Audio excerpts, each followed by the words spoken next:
Hello and welcome to Win Science. And आज के इस वीडियो में आप सभी का स्वागत है। मेरा नाम है स्वानंद, इस चैनल का नाम है Win Science and subscribe to the channel. आज के इस सेशन की शुरुआत हम लोग रिफ्रैक्शन के साथ करने वाले हैं और एंडिंग रिफ्रैक्टिव इंडेक्स आप लोगों को एक्सप्लेन करके फिर कई सारे 2-3 और कॉन्सेप्ट सीख के फिर एंडिंग हो जाएगी। तो आज के इस वीडियो को स्टार्ट करने से पहले, आज के इस पूरे के पूरे ज्ञान को स्टार्ट करने से पहले हम लोग थोड़ा सा बेसिकली जान लेते हैं कि रिफ्रैक्टिव इंडेक्स क्या है। और रिफ्रैक्टिव इंडेक्स आज पढ़ने वाले हैं, इससे पहले हम लोग जान लेते हैं कि उसका बेसिस रिफ्रैक्शन क्या है। जैसे कि आपने लास्ट क्लास में देखा होगा, एक हमने एक्टिविटी की थी जिसके अंदर हमने जो है रिफ्रैक्शन आप लोगों को करके दिखाया था। पेंसिल आप लोगों को ज़्यादा मुड़ी हुई दिखती है और भी कई सारी चीज़ों के बारे में हमने जाना था कि जब दो इंटरफेस होते हैं, जब लाइट एक मीडियम से दूसरी मीडियम में चली जाती है तो वो अपना स्पीड चेंज कर लेती है और इस चेंज इन स्पीड के कारण आप लोगों को उस लाइट की पूरी प्रॉपर्टीज़ ही चेंज हुई मिल जाती है। अब ये सब कुछ तो हो गया कि किस तरीके से होता है। अब कैसे होता है ये जानना काफ़ी इम्पोर्टेंट है और वही हम लोग आज के इस सेशन में पढ़ने वाले हैं कि कैसे होता है।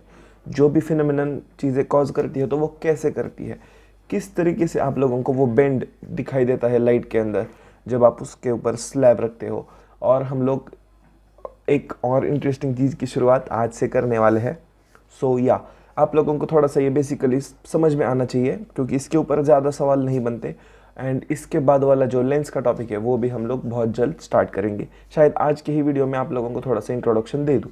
So yes, with that being said, this was the intro and now we will be getting straight into the NCERT. You have already studied that the ray of light that travels obliquely from transparent medium into another will change direction in the second medium. जिस तरीके से देख लो, हम लोग drawing draw करके थोड़ा समझ लेते हैं। This is medium 1, this is medium 2।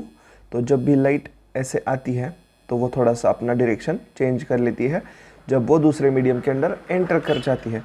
And this is specifically based on की डेंसिटी कितनी है एंड रिफ्रैक्टिव इंडेक्स कैसा है उसका। अब रिफ्रैक्टिव इंडेक्स जानना काफ़ी ज़्यादा इंपॉर्टेंट हो जाता है बिकॉज रिफ्रैक्टिव इंडेक्स के बेसिस पे हमें समझ में आता है कि लाइट कैसे मुड़ेगी, कितने हद तक मुड़ेगी। Okay, the extent of change in the direction that takes place in the given pair of media may be expressed in the terms of refractive index, the constant appearing on the right hand side of this equation. Okay, ये सब कुछ जो मैंने अभी अभी आप लोगों को बताया और ये आप लोगों को पढ़ा के सुना, आप लोगों को आई होप अच्छा लगा होगा जो मैंने मुंह से मेरे बताया आप लोगों को कि रिफ्रैक्टिव इंडेक्स एक्चुअल में होता क्या है। एक मिनट में कैमरा थोड़ा इस साइड ले लूँ। All right, okay. सो तब आप लोगों को थोड़ा सा आइडिया लग गया होगा कि भाई कहना क्या चाहता है कि जब भी एक मीडियम से दूसरी मीडियम में लाइट चली जाती है तो नेचुरली आप लोगों को क्या देखने को मिलेगा कि नेचुरली आप लोगों को यूजुअली देखने को मिलता है कि लाइट बेंड हो रही है, लेकिन कितने एक्सटेंट तक वो लाइट बेंड हो रही है। क्या इस साइड हो रही है, इस साइड हो रही है, या फिर क्या वो बेंड एक एंगल से हो रही है या फिर ज़्यादा एंगल से हो रही है। क्या वो लाइट बेंड एकदम बेंड ना होते हुए क्या वो रिफ्रैक्ट करके पीछे आ जा रही है। तो ये सारे के सारे क्वेश्चंस है, उनका हम लोग आंसर इस पूरे के पूरे सेशन में देना प्रेफर करने वाले हैं। एंड ये आंसर दिया जाता है इस फॉर्मूला के बेसिस पे। तो उस चीज़ को हम लोग रिफ्रैक्टिव इंडेक्स कहते हैं जो कितनी बेंड होगी ये डिसाइड करता है। जैसे देख लो, आप लोगों को ये तो मालूम होगा कि जब एक मीडियम होगा ये, एक मीडियम ये, दूसरा मीडियम ये, तो देखो ये नॉर्मल, तो जो लाइट यहाँ से आएगी ओके, दूसरा ही कलर ले लेते हैं यहाँ पे हम। रेड हो गया, पिंक हो गया, ब्लू, चलो डार्क ब्लू ले लेते हैं। ओके, जो लाइट ऐसे आने वाली है तो वो ऐसे भी जाएगी।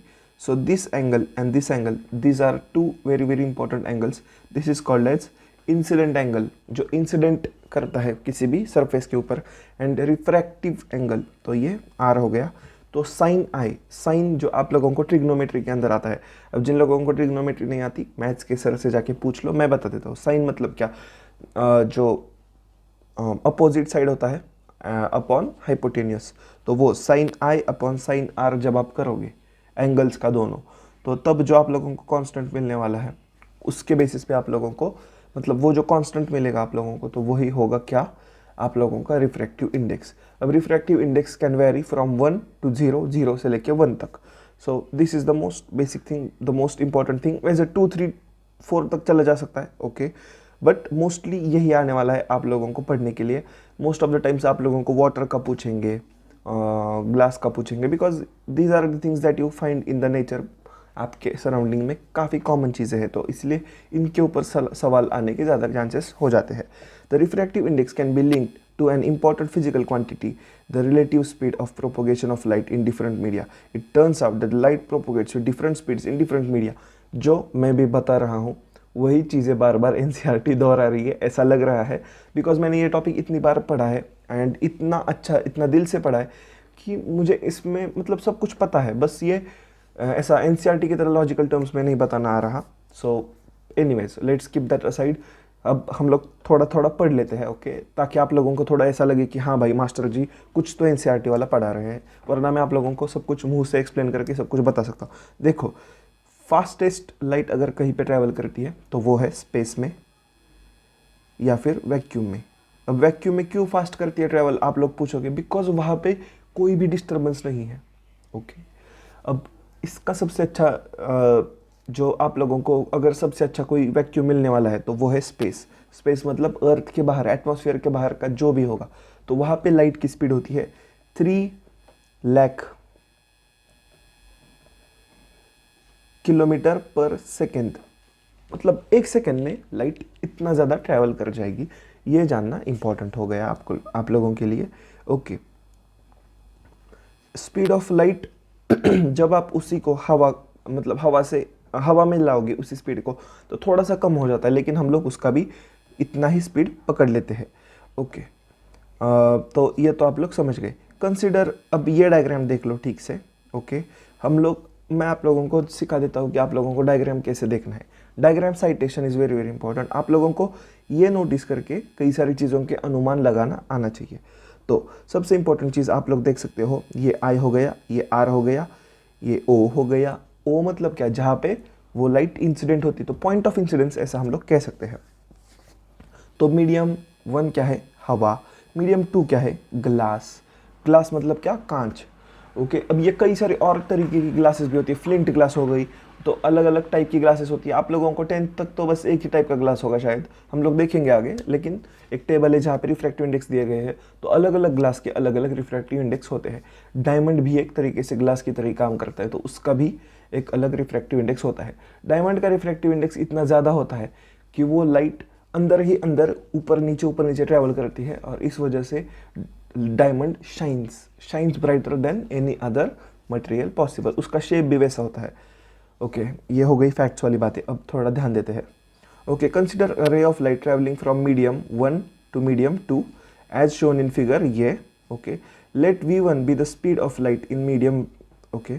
तो चलो यहाँ पे v1 स्पीड मान लेते हैं, यहाँ पे स्पीड हो गई v2, okay.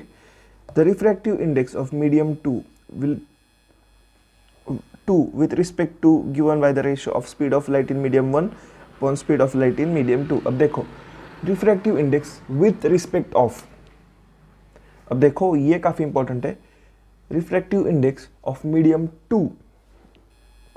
2 with respect of medium 1, ये कैसे निकालोगे। देखो आप लोगों को वो फ्रैक्शन वाला आना चाहिए, तो देखो this is usually represented by the sign n2/1। तो देखो अब refractive index of medium 2 with respect of medium 1। तो अगर आप लोगों को ऐसा कोई आ गया, देखो ये इंपॉर्टेंट चीज़ है, ये टर्मिनोलॉजी में काफ़ी इंपॉर्टेंट है, यहाँ पे बच्चे गोते खा जाते हैं। तो आप लोगों को कब सबसे काबिल तैराकी बनना है, आप लोगों को सभी चीज़ों में से तैरना आ जाना चाहिए।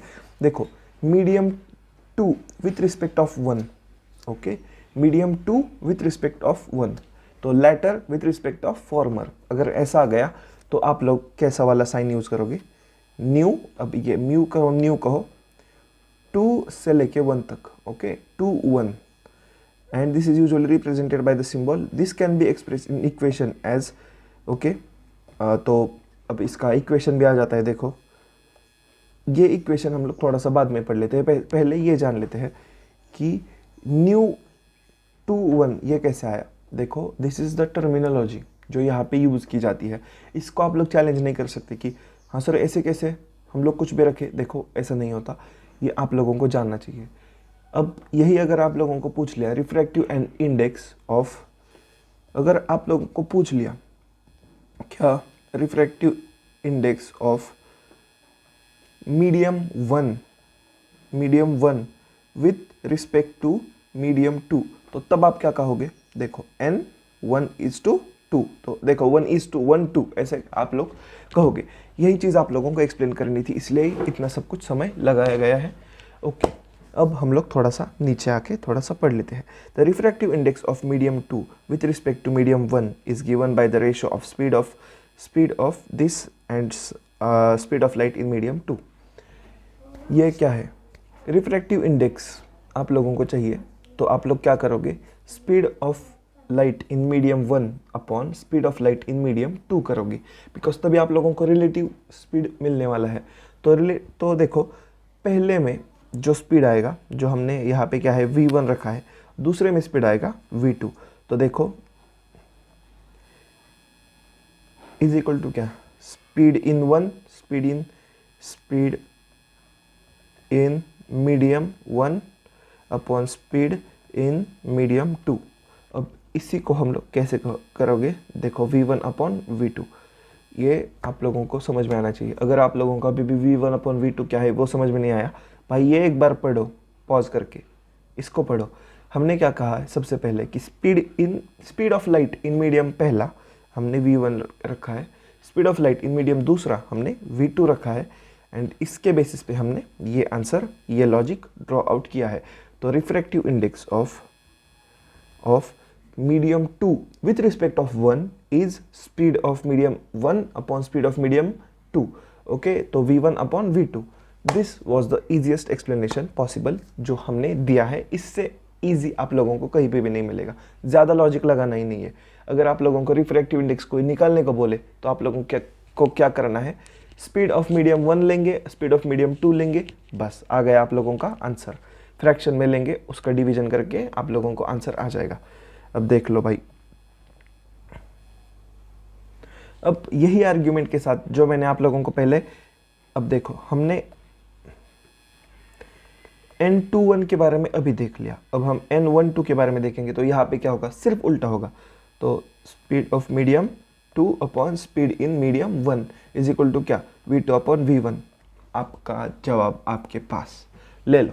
चलो अब कोई भी क्वेश्चन आने दो, आप लोगों को मीडियम तो निकालना आ जाएगा। ऑल राइट, अब हम थोड़ा सा आगे बढ़ेंगे।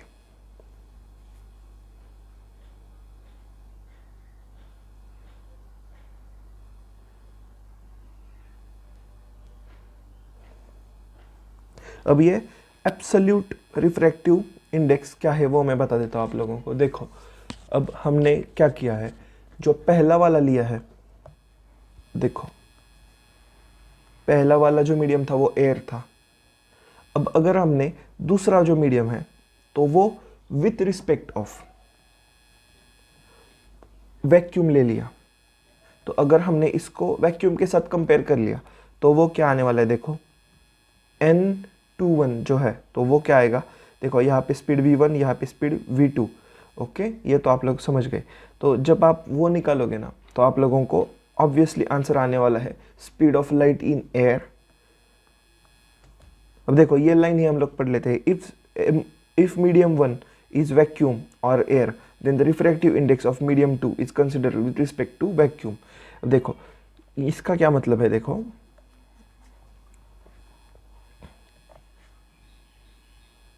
हाँ, मैं आप लोगों को अच्छे से बता देता हूँ। अगर ये ऊपर वाला मतलब जो मीडियम 1 है तो वो हवा हो या फिर वैक्यूम हो, तो वो हवा या वैक्यूम, अगर इन दोनों में से कुछ भी है तो हमें जब रिफ्रैक्टिव इंडेक्स निकालना पड़ेगा तो हम लोग n21 की जगह सिर्फ n2 लिखेंगे तो भी चलने वाला है। इसी को हम लोग कह देते हैं एब्सोल्यूट रिफ्रैक्टिव इंडेक्स। अब एब्सोल्यूट रिफ्रैक्टिव इंडेक्स से आप लोगों को क्या पता चल जाता है वो तो आप लोग समझ गए। एब्सोल्यूट रिफ्रैक्टिव इंडेक्स मतलब जो मीडियम 1 है तो वो हमेशा एयर होगा या फिर वैक्यूम होगा। तो यहाँ पे स्पीड कितनी होगी, 3 लाख किलोमीटर्स पर सेकेंड। ओके, ये तो चीज़ें आप लोगों को क्लियर हो गई। तो ये हम लोग सिंपली N2 ऐसा करके रिप्रेजेंट कर देते हैं। अब देखो, जब मैं नोट्स बना रहा था तो मुझे वो फॉन्ट नहीं मिला जहाँ पे N और ऐसे नीचे 2 कर देते हैं, या फिर नाइट्रोजन का N2 वो वाला फॉन्ट नहीं मिला, इसलिए मैंने ये N2 ऐसा लिखा है। बट जब आप एग्जाम में लिखोगे तो ऐसे N2 ऐसे लिखोगे, थोड़ा सा नीचे लिखोगे, काफ़ी आसान है। ओके, तो देखो if c is the speed of light. अब देखो स्पीड ऑफ लाइट हर बार आप लोग 3 लाख किलोमीटर नहीं लिख पाओगे, तो आप लोगों ने क्या किया, उसको c मान लिया, क्योंकि स्पीड ऑफ लाइट तो c है। तो अगर हमने स्पीड ऑफ लाइट को c मान लिया and speed of light in medium को हमने v मान लिया, तो देखो speed of light is equal to कितना, c, and speed of medium is equal to कितना, speed of light in medium, तो वो कितना हमने मान लिया है, हमने उसको मान लिया है v। तो फिर जब आप लोगों को रिफ्रैक्टिव इंडेक्स निकालने को बोलेगे तो आप क्या करोगे, n मीडियम, क्योंकि हमें मीडियम का चाहिए, देखो हमने मीडियम का चाहिए, तो speed refractive index of medium is equal to क्या, c upon v। Speed of light in medium 1 upon speed of light in medium 2। Medium 2 का हमने क्या लिया है, v। Speed of light in medium 1 जो कि एयर है या फिर वैक्यूम है, उसका हमने क्या लिया था, c। So yeah this was the important thing जो आप लोग यहाँ पर भी देख सकते हो। Absolute refractive index of a medium is simply called as refractive index. अब देखो हर बार आप लोग absolute refractive index, speed of light, ऐसे इस तरीके से आप लोग बार बार लिख नहीं पाओगे एब्सोल्यूट रिफ्रैक्टिव इंडेक्स। तो हमने क्या किया, एब्सोल्यूट रिफ्रैक्टिव इंडेक्स को काट के हमने क्या लिख दिया, रिफ्रैक्टिव इंडेक्स। अब देखो इससे हमें रिफ्रैक्टिव इंडेक्स की सॉलिड एक मीनिंग पता चल गई है कि रिफ्रैक्टिव इंडेक्स मतलब क्या, किसी भी मटेरियल का जब हम रिफ्रैक्टिव इंडेक्स कंपेयर करेंगे किसके साथ, वैक्यूम या फिर एयर के साथ। यस, अब आप स्मार्ट हो गए हो। तो देखो किसी भी चीज़ का, चलो अब स्पीड ऑफ लाइट हमने c लिया है, speed of light in medium हम लोग ले लेते हैं। चलो कौन सा मीडियम ले लेंगे हम लोग, चलो 1 मिनट के लिए मान लेते हैं स्पीड ऑफ लाइट इन आप लोग बताओ, चलो पानी हो गया, ग्लास हो गया, केरोसिन ले लेते हैं, speed of light in kerosene, तो उसको हम लोगों ने कह दिया k।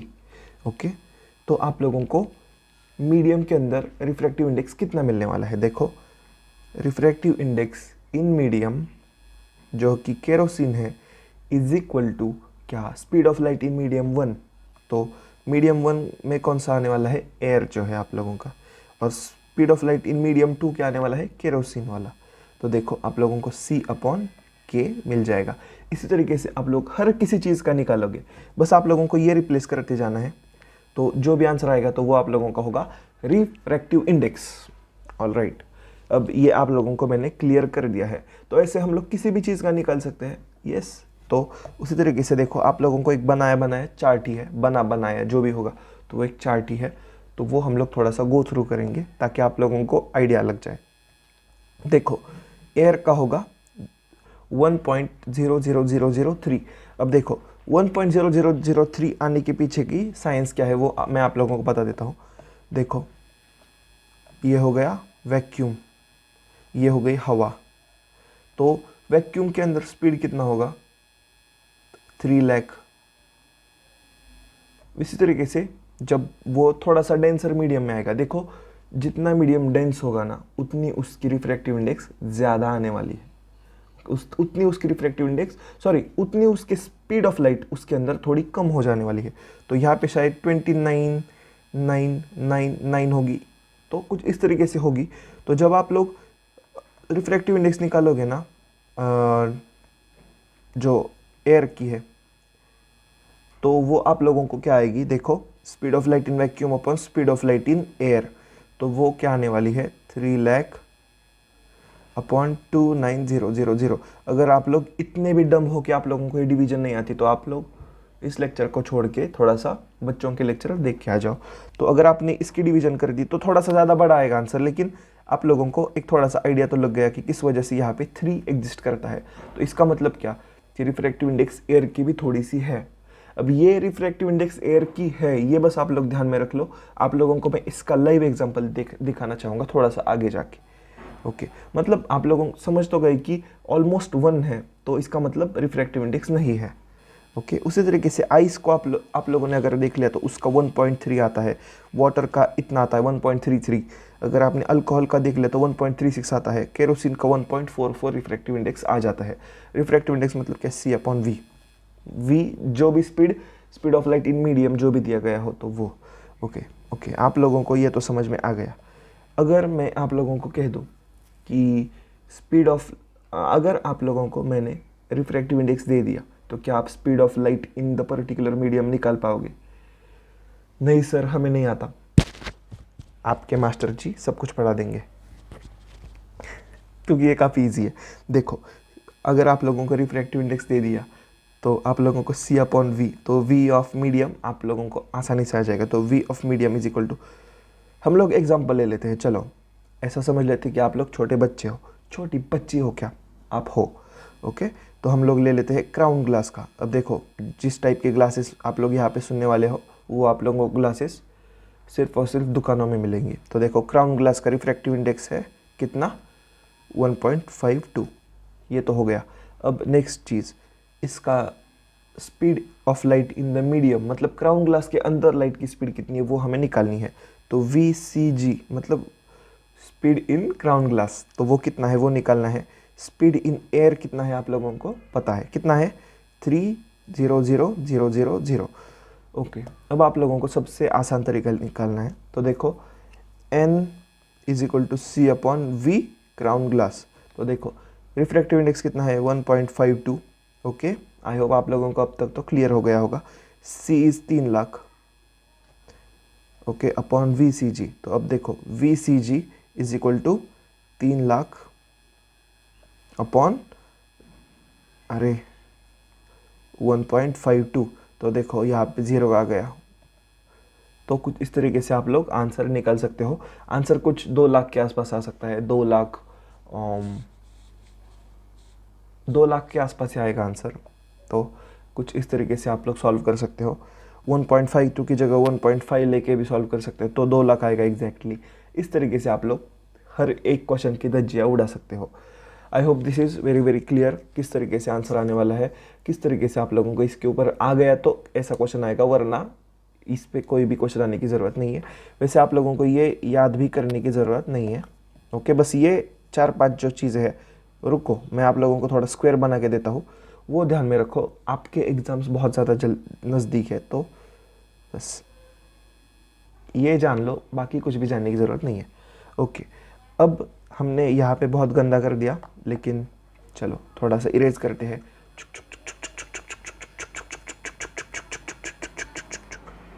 कंपनी कॉल कर देती है करेक्ट उसी टाइम पे।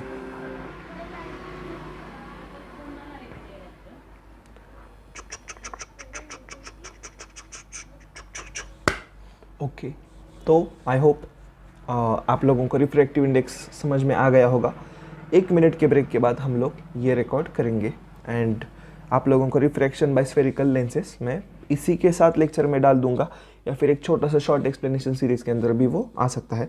अब ये लेंसेस वगैरह क्या है वो सब कुछ हम लोग जान लेते हैं नेक्स्ट सेशन।